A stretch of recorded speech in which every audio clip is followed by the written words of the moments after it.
somebody who stepped in and did a fantastic job yesterday on, what was it, 30 seconds notice? Maybe 40, to be generous. Moderated one of our panels. We practically pulled her in off the boardwalk to do it. Editor-in-chief of must-read pop cultural news blog Bleeding Cool, Hannah Means-Shannon. Thank you. Yeah.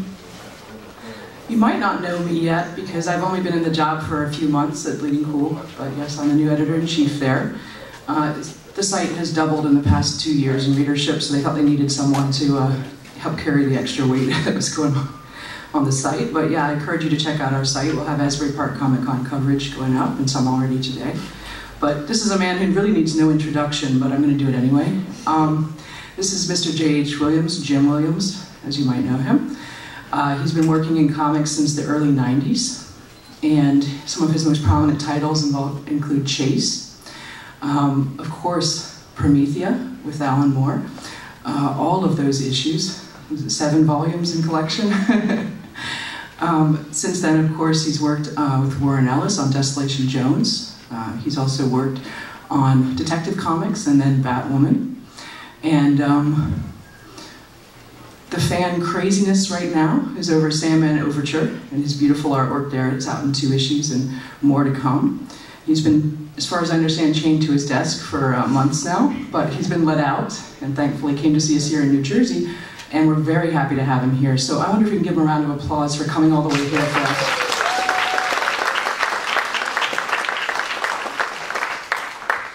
I just wanted to point out something that perhaps not everyone knows, which is that Jim Williams is a consummate penciler, inker, and colorer, but he's also a writer on many of his comics and has been doing that for quite a while.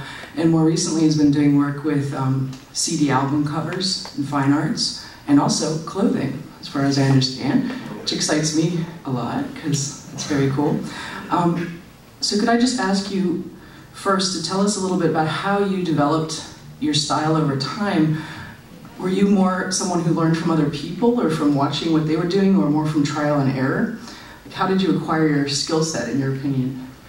Well, when I was a kid, I drew all the time. I don't remember a time not drawing, so in a lot of ways I'm self-taught, and a lot of stuff was sort of, like you said, discovering skill sets as you grow. And it's one of those things, the more that you draw, the better your drawings are going to get. And I never really had any formal training for that sort of stuff, but when I was in high school, one of the things that had the most impact on me as a creative thinker was I took 2 years of advertising art design, and what that did for me, that was a really amazing experience. It was an off-campus class, which was kind of unusual. We literally had to take a bus or find our own way to the next town over from where we were, and did that for 2 hours a day.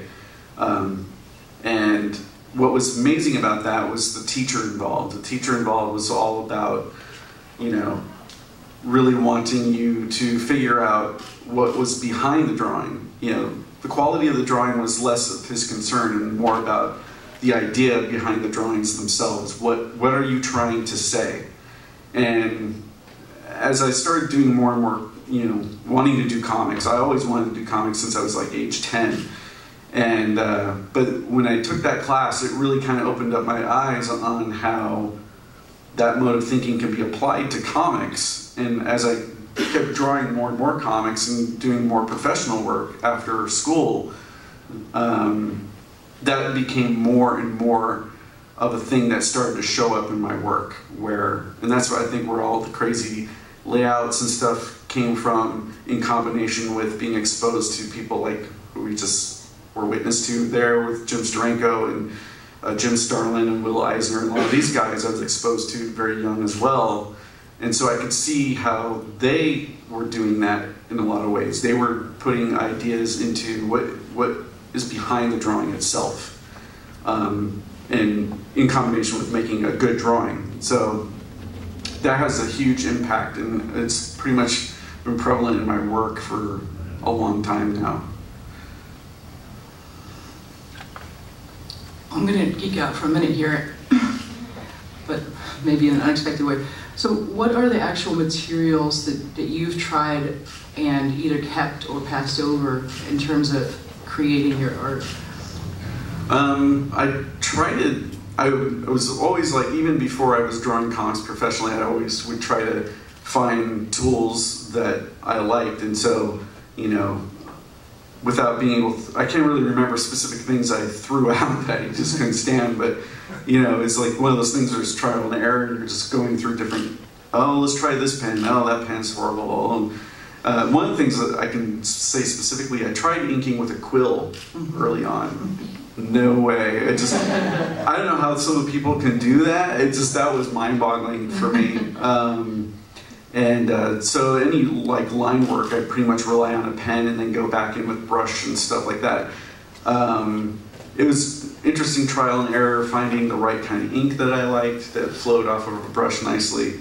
But my everlasting battle, which will probably happen until the day I die, is finding the perfect paper that can handle every medium I want to use, because, you know, I'm all over the place with the stuff I use. I go from, you know, pencils and inks to pens and brushes to washes and paint, and a lot of times that stuff will be all on one illustration. Sometimes colored pencils, things like that. And so trying to find a paper that will suit all those mediums, I think, is probably impossible at this point.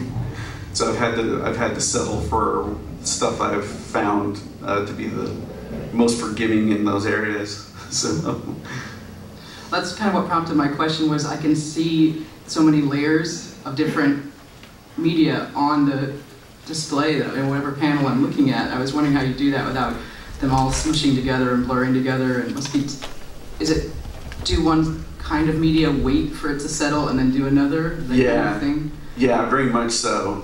Particularly in terms of doing any of the tonal work, because, you know, I'll use a combination of Copic markers for some of the tonal work in combination with traditional ink wash. And I usually do all that after I've done all the standard style inks. And so it's interesting finding ways how those things can marry together. And it usually has to be done in layers like that, where you start off with one thing, and it's kind of a scary prospect sometimes when you're doing the tonal work, because you don't know, once it's down there, it's down there. There's like not much you can do about it. And so you have to find ways to, if it's not looking the way you thought it would, you have to find ways to layer, like you said, layer it on and get the results that you're looking for. And if step 3 goes wrong, then you have to go all the way back to the beginning, or? No, I try to find, if I did that, nothing would ever come out. So I find ways to make my mistakes not be mistakes anymore. So that kind of goes back to the thinking process a little bit. So, you know, you look at what's there, and if it's not coming out the way it's supposed to or the way you intended it to, you either find ways to live with how it looks in front of you, or you find ways to tweak it a little bit to where, you know, you're willing to let it go out the door. Well, I suppose kind of related to that, the general impression that readers and fans get, and I think more recently you've spoken about this, is that you do take quite a lot of time over some of your pages, especially your spreads. Yeah. Do you think that's because you use so many different media per spread, or is that just how your thinking works? I think it's the additional, I think it's a combination of both. You know, for a long time I used to tell people, you know, oh, I'm so slow, I'm so damn slow.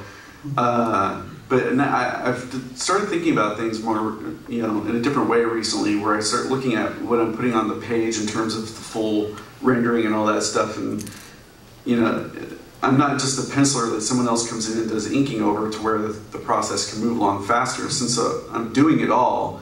And sometimes practically doing these little black and white paintings with the washes that, you know, I'm really not that slow once you see the final result. Yeah. It's just that it's one guy doing all these things. And so that's where the time consumption comes from.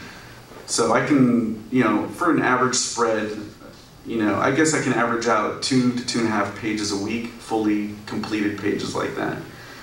That's the bad habit I've gotten into is, since I started doing a bunch of stuff with all this rendering, Now when I do just a basic ink drawing, I look at it and I feel like it's incomplete, which is bad because then you're like, you know, I want to sit there and kind of paint everything, you know, and it's like that's not always the best thing either.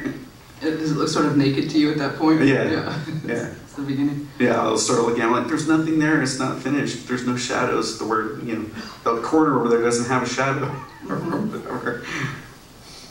Because earlier, well, I don't know how much more recently, but when I look at the list of your credits, there are a fair amount of things that you are credited just as the penciler on, and other people have inked for you. Yeah. Is that a relief when that's the case, that you don't have to do all the other steps, or? No, because I start to fret over how much information is going into the pencils. And that's one of the things I started thinking about when I decided what prompted me to start inking my own work was for a few different reasons.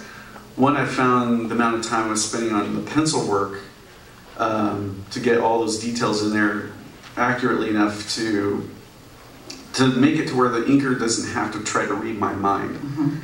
I started realizing how much time I was spending, just as much time doing that instead of just doing it all myself. And I was talking with Arthur Adams about this and stuff, and you know, he's like, "Oh, you need to be inking yourself. You need to be inking yourself." And my wife Wendy pointed out to me that almost all the artists that I admired the most inked their own work. And so she's like, "You need to make that transition." And I was feeling like there was only a certain limitation of things I could do as just being a penciler in terms of textures to apply, a certain spontaneity to things that I felt the work was sort of feeling a little stifled in a way. And I needed to make the next leap and grow, and that's when I started to do my own stuff. And what was interesting about that process, I quickly got to a point where I didn't really pencil anymore. I just essentially traded the pencil for a pen, and just went with it that way. Which is scary because then, you know, if you make a mistake, you can't erase that, and you have to. And that's where the whole thing came in, where I was like, well, okay, that hand looks messed up. How do I make it not look so messed up? You know? So was the sort of process, the pencils? Okay, I'm going to move to doing my own inks now. Okay, now I'm going to move to doing my own colors. Is that how it went? Yeah, pretty much. Yeah. Yeah, I kind of got to a point where I just feel like the more stuff I know how to do, the more I can create a singular vision, I guess. And it allows me to open the doors creatively on experimentation. And that's one thing I've always been after in my work pretty much from the beginning, is how I can push things in different ways. Because I think there's a lot to learn from that, you know, the mentality of that, the process of never stop learning through experimentation. And a lot of times, sometimes stuff doesn't work, you know, particularly when I'm doing weird layouts, some stuff doesn't work as well as it could have, but you know, it was worth trying the experiment. I'd rather try it and it fail than not try it at all. So. And by that, you've escaped the problem of a comic book artist of having to do the same thing over and over again, which often gets to them after a while. Yeah, right? I think I would pull well, I don't have hair up here, I'd pull my beard out. But yeah, I think would be really bored if I had stuck to the same thing indefinitely. I don't know how some of those guys do it. You know, back to talking with Arthur, you know, I was talking to him about that, and he always feels like he's still perfecting his style, you know, and I think that's how some guys kind of come at it, where I kind of like, oh, you know, I want to dabble with this, or you know, well, what would this look like with messy inks, or what would that look like with paint, and just kind of, I'm all over the place that way. I can't help it. Well, the results are astonishing, and definitely win readers and win fans for you because of the visionary nature of what you're presenting to them. Thank you. Your style is unmistakable. You know, anything you look at, you can tell that your time and effort has gone into that because you're more willing to experiment. But I guess my question for you is, so is your work on Sandman Overture then the most experimental that you've done so far? Are you still heading into experiment with that book? It's definitely experimental. I don't know if it's the most experimental so far. I think there's some things that we did in Promethea with Alan Moore that I think would would still definitely challenge some of the things that are going on in Overture as far as experimentation. You know, it's sort of deciding how to experiment with something really depends on the type of story that's being presented to you. And you don't want to have the experimentation overpower what the story needs. And so I always, you know, when I experiment, the first and foremost thing is the experiment has to work in tandem with what the story actually needs. And then you start to see how far you can push out the walls a little bit. You know, in Overture, you know, we're only 2 issues in. I have no idea how crazy things are going to get. But I know when I started working on issue 2, I mean, issue 1 has this nice, interesting flow to it. And it was difficult work, but then when I saw what was going to be needed for issue 2 is just extremely dense and it doesn't let up. I mean, and there's not a single page in that was not difficult to do for one reason or another. So, and sometimes it's not necessarily experimentation, but just in terms of the type of information that needs to be conveyed. Yeah, I'm nodding a lot, having looked at issue 2, which hopefully some of you have seen as well. There are spreads where you have many dozens of versions of Dream present. And I guess first, let's talk about layout. I mean, how did you decide to present all that so it wasn't visually confusing for the reader to see so many? It's a crowd scene in a way, but you don't want them to gloss that over. You want them to see, you know. Yeah, one of the things I thought about early on with issue 2 is one of the things I like to do, and I've done this trick many, many times, where you'll have a full scene and then you'll have the figure move through the scene but use panels to break that action up. And so when I saw how many Sandmans, you know, Neil indicated a few that he wanted to see and left the rest up to me, but he really wanted to give this impression of Sandmans from many, many different worlds, you know, not just a few. So like in issue, like there, we only get a small sampling. I mean, there's 30-something Sandmans there, but on parts of issue 2, there's one spread that goes over 50. And so the best way I thought to do that was just do it as one crowd shot, and then have the character, you know, lead the action through the panel breaks through the scene. So that was, I thought, the best way to handle it.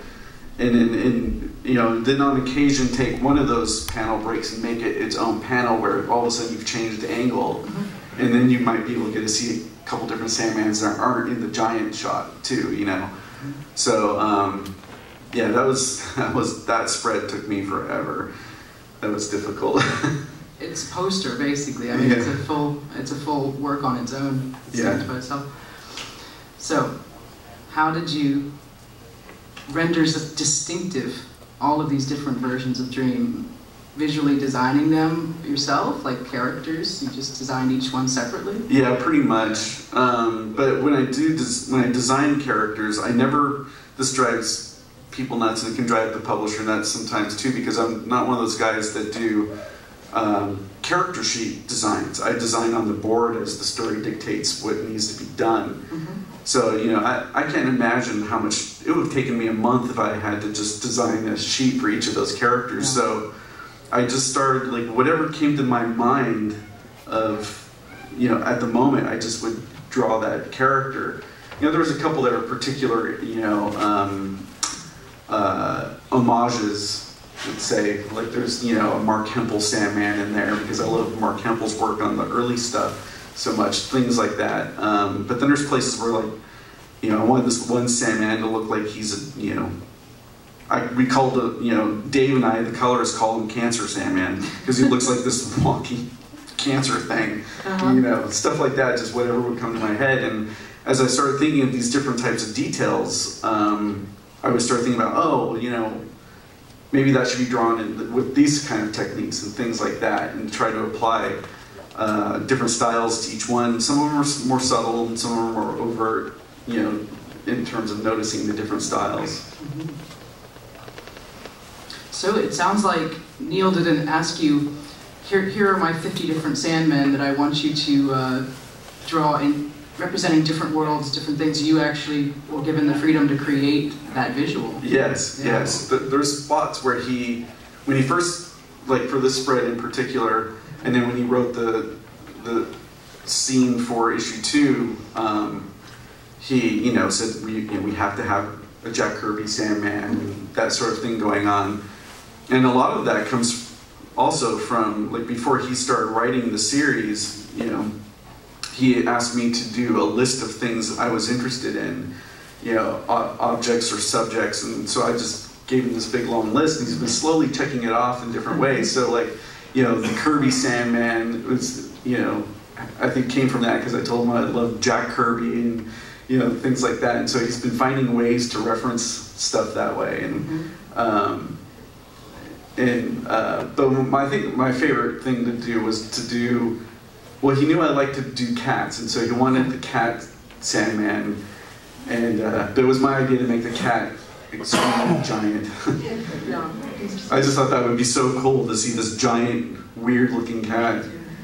Who becomes more prominent. Yeah, it becomes it's going to be sort of Morpheus's companion for at least the first half that I know of, and then the other thing I wanted to toy with was, since we're getting to do these different styles of Sandman, is like, you have the Jack Kirby sort of looking guy, but then you'll have the, the Picasso Sandman, and, things like that. So it was kind of fun to do because when you look at each one of them, you really get the impression that each one comes from their own sort of world or reality.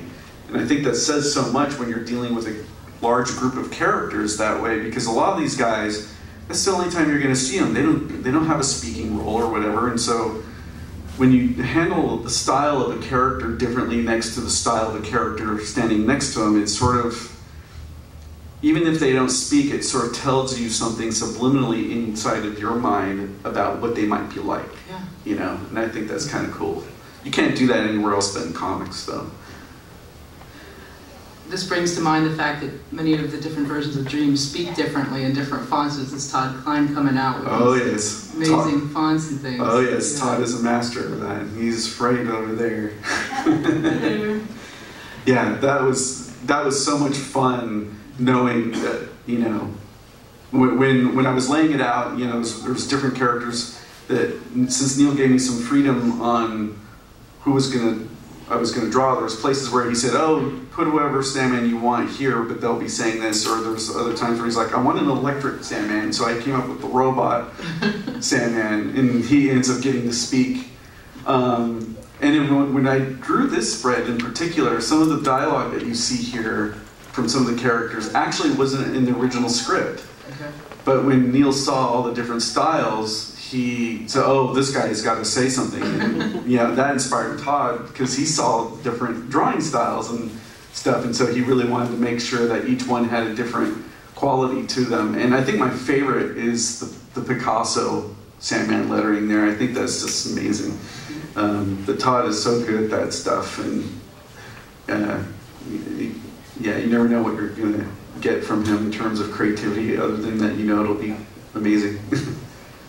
It becomes such a rich experience for the reader when these layers of details are added and you guys are bouncing off each other to add even more. Yeah, exactly. Going with that. So that's why I don't like to work with anyone other than Todd. It's understandable. Well, this is the Dream who's more the focus of the narrative, the sort of perspective character in a way. You seem to follow him around over your shoulder sometimes. It makes you feel like you're with him or you are him, which is interesting. Yes.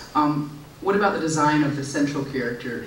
Like, what were you going for with him, or were you given specifics on what to make him look like? I wasn't really given specifics on what to make him look like, other than when we first see him in the story, it's Morpheus in the year 1915. And so the first time you see him in the story, he's in 1915 clothing, and that actually led to Neil wanted his hair to be shorter. That was something specific from Neil, which I thought was cool. But it was my thought that I started looking at a lot of illustrations from that time period, and a lot of the men had substantial sideburns or interesting facial hair. And so I'm like, we've got to give him sideburns. He's got to look like he's been spending some time in 1915. But the style of him, the way I wanted to draw him, I really wanted him to feel for lack of a better term, but somewhat smoky. Like the blacks, and there's like this sort of the smokiness coming off of him. And the other thing I really want to do is the early issues of Sandman. His cloak always had these flame details, and for a while they kind of went away, and then they came back later in the series. And so when I spoke to Neil about it, I had this interesting idea. I was like, what if we make parts of the cloak actually be fire? And I thought that was kind of an interesting visual. So the contrast of his dark, smoky textures with this fire coming off the bottoms of his cloak, I think looks really, really cool. And what I like about doing that sort of smoky, washy effect is that there's, not consistently, but there's some places where sometimes along the edge you might see a little bit of the background creeping through, as if his edges aren't quite there, which I thought was appropriate for a character. It's all about dreams and what is real and not real. Wow, glad I'm recording this. This is an amazing conversation. Insights into this, what we're getting visually in this comic. I'm talking a lot about Sandman, so I kind of apologize, but it is the hot thing that everyone's talking about right now. Aside from Sandman, a majority of your work has been in superheroes. Yeah. And I wonder why superheroes. Are there other genres that interest you? Why haven't you devoted more time to other genres? Like how that choice has worked for you?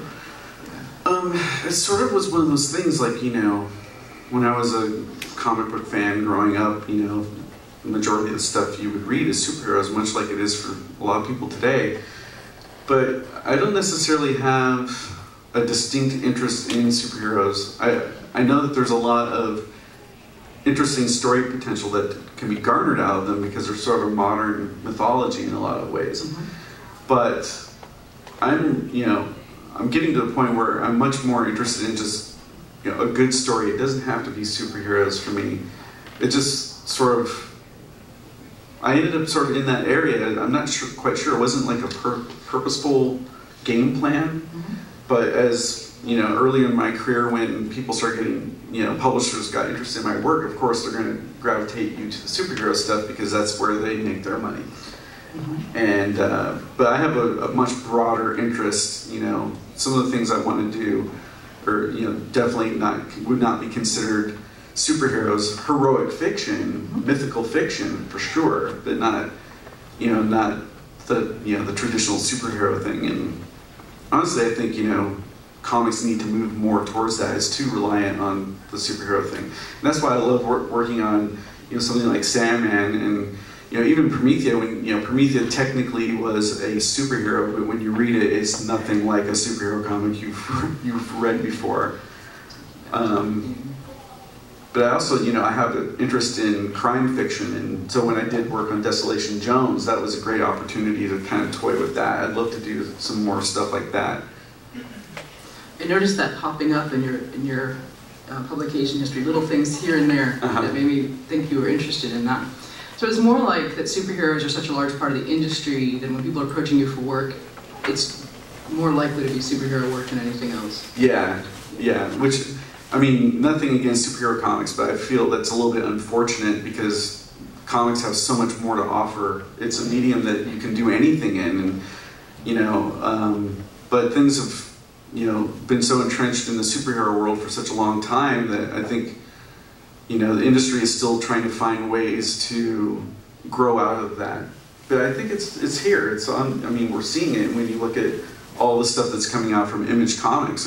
How very little of that is superheroes, and they're fantastic books, and they're doing very, very well.